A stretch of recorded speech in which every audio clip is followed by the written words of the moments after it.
So it was started from one of my program directors in radio.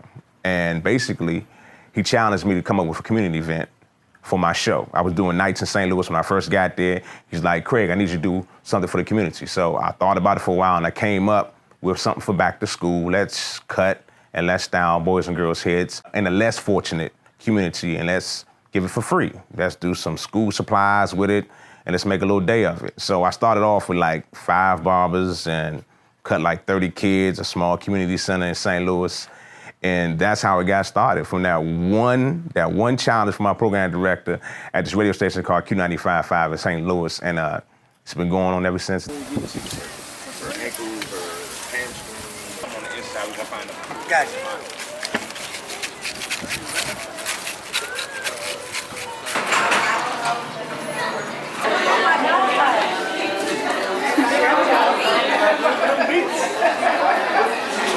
Hey everybody, Sunny in the City here, Joe Clay Morning Show at the 2nd annual Craig Shields Foundation's Community Cup for Kids here at the Arc. Now, this is the 2nd annual here in Washington, D.C. and Maryland, but he's been doing this for a very long time, since 2000 when he started it back in St. Louis. So big shout outs to Craig Black for doing incredible things. As you can see, coming up, you're gonna see all the amazing things that are happening. The kids are here getting their haircuts and the girls are getting the hairstyle, because you wanna make sure that the kids go back to school in style, so check it out. So I'm gonna tell you a little story. So Craig Black, WPGC. I remember back in the day, I'd hang with him, bring my camera everywhere I went with him, and we would go all over town. He used to drive that the PGC Hummer or the Land Cruiser, I think it was.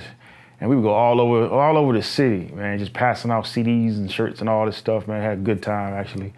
But I remember back then, nobody was really going into like the hoods, except Black. Right now, sorry about the laptop. You got this brand new, look at this, Windows 10, 14.1 notebook. Intel is inside this thing. You know how much this retails for? This is $1 million laptop, ladies and gentlemen. $1 million. And I'm giving it away. Look at this. I remember we had just left Virginia and we were coming down off 295. And I remember I was like, man, he about to turn it into the farms. And sure enough, he turned into Berry Farms. All these kids came on running out to the truck. To see these kids' eyes just light up the way they did, because no one was coming to see them. No one was coming to see these kids in this neighborhood that everybody was terrified of, but Black was. We cut and we style boys and girls' heads for back to school. But the key point in that is we build self-esteem in these kids. Because it's like when you have a fresh haircut or the ladies get their hair done, you know that feeling you have, that good feeling you have, and that's what we try to instill in the children when they're going back to school. That self-esteem, it builds them up on that first day and it helps them learn.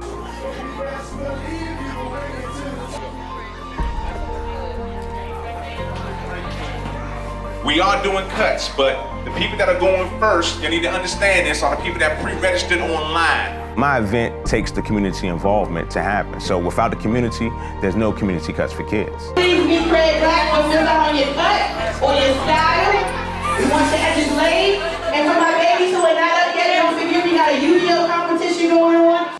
Trust and believe that Craig Black was the first person to go into those neighborhoods because he cared about those kids. And so, you know, you hear the story, he'll tell the story that it was a program director in St. Louis that challenged him to come up with an event. And so, sure enough, Community Cuts for Kids was born, you know, 18, 19, 20 years ago in St. Louis. The truth is whether or not he was challenged to do that or not, he'd have done it anyway. That's just who Black is. Like, he has always cared about these kids out here from day one, way before Community Cuts for Kids. He was caring about those kids, and it's a lovely thing to see. I'm happy to be a part of it when I can. He's been in St. Louis for so many years. I guess this is now the 2nd or 3rd year in DC. I'm a DC boy, man. I come home to make sure I support, and people should get on board with this, because this is a real dude doing real things in real communities that really need it. I've seen that man like spend his own money to make sure these kids have backpacks to go to school. He goes around all over the city to find barbers and hairstylists to make sure that these kids, there's enough people to service these kids who come. And it's a great sight. So Black, man, we love you, man. Appreciate what you're doing. Keep doing it. And if you can support him, do so.